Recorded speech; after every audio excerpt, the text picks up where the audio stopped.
Hey everyone, today we got E77, the new German tier 9 premium tank, which one you can get from Waffentrager mod loot boxes, if you can call them like this, or cases. And it's pretty nice tank, although it's interesting tank. The gun is derpy because of 460 alpha, I would say. The armors are an average. Mobility is quite good as a heavy, and it's low profile. I don't know, we'll see, let's check it out. And for our first game, we got a highway against tier 8s and tier 10s. And you can clearly see that I got a pure lemming train, which pushing to the 1 and 2 line. I need to adjust myself, and there was only 2 guys who were trying to push the city, although even Tiger fall back as well. So my plan was to go together with the old lemming train and try to provide spotting or crossfire. I'm gonna try to lurk around over here. I got my top tier. I got my heavy who does that. I could try to follow him and do literally the same and try to provide spotting, which is pathetic. And meanwhile, my Udas pushed full YOLO.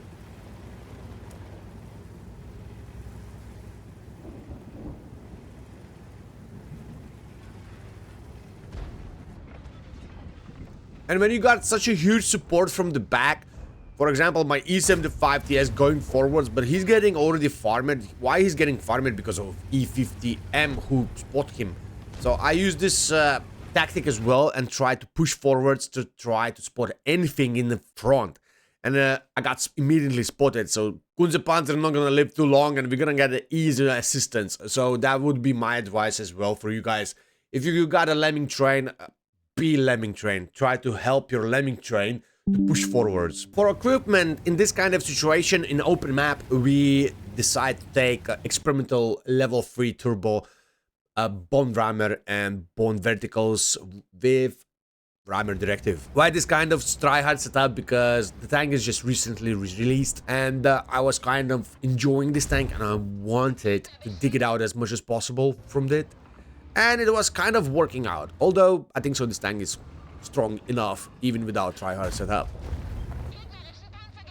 You see, guys? If you got a lemming train, you need to play as a lemming.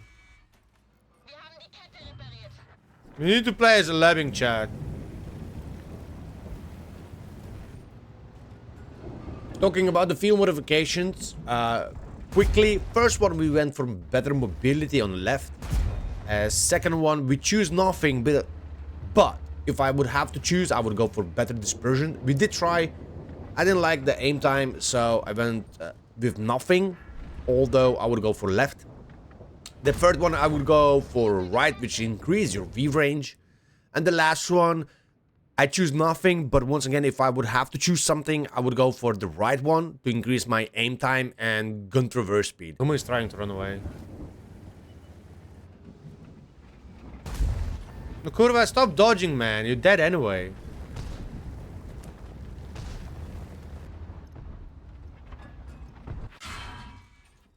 Can't pen him.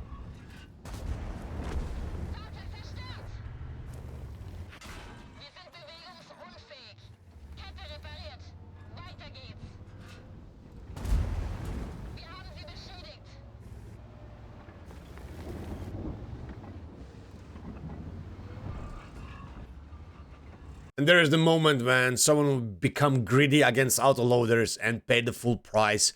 Although we did some assistance, we did some damage, on the end we ended up with decent performance combined, but not great performance with damage. And then on top of that, we're finishing with a really balanced game, which is 15-3. Even with the lemming train like this, if I would push the city, probably more likely I would be dead already. And I would cry. On the end, we got 5.6 thousand combined. I think so that's pretty good for a situation like that. And pure example how to play when you got a lemmings. And the second game, we got Mountain Pass, once again against tier 10s. And I'm gonna take my favorite position, which most of the times working out, it's a D7 position. And let's see what we are capable to farm over there. For Mountain Pass, we were using the HP boost. We did not really need a turbo in this situation.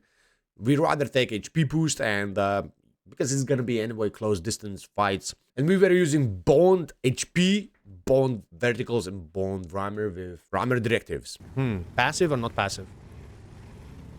Forwards to provide spotting, or passive? Yeah, I got double tracked. Panzer, that was a mistake.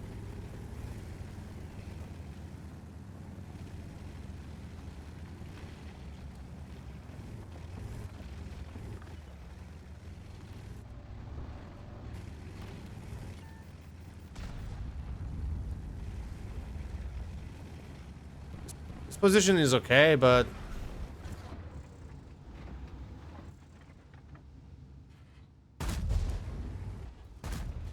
dude. Arta, bam bam. Thank you. No, that one. Wrong one. Talking about the armors, about E77 armors against, for example, Toro, because Toro was in the front. This is how it looks like against Toro premium rounds. It kind of, as you can see, can bounce, but in the same time, if you go forwards and frontally, you're gonna get shredded. You got a weak spot which is penetratable, you got a turret which is 50-50 penetratable, although you can side scrape and try to bounce someone. So, as I said in the beginning, the armors are not the best, but in the same time, it can work. Dude, can I hit something? Honestly, man.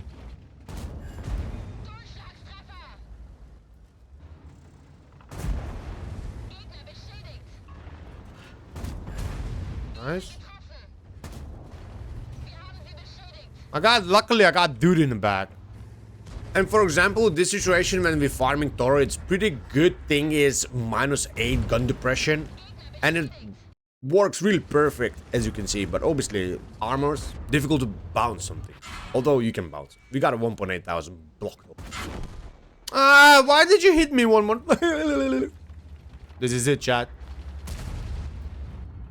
This guy is paid. After first shot, I realize he's paid, chat. 777, thank you. Wherever you are, I do appreciate it, brother. Okay, face, come. Come.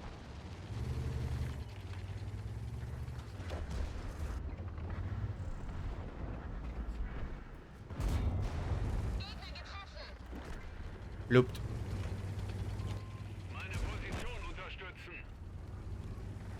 And that's how we get the free mark game. A little bit with the paid actors, a little bit not. We got a really decent combine. And the 777 just snap us. Obviously, why not?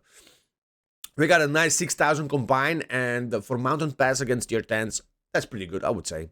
I don't think so I could be able to do that the same in E75. But, you know, you never know. And it was really nasty penetration on upper plate from 777. And overall, it took for us 128 games with 70% win rate, 3.6 thousand average damage, and 700 assistance to free mark this tank. It was an enjoyable tank to mark, in my opinion. I truly like it, but not everyone, I can tell you, not everyone gonna like this tank because of therapy gun. Thank you for watching, like and subscribe, and see you soon. Thank you.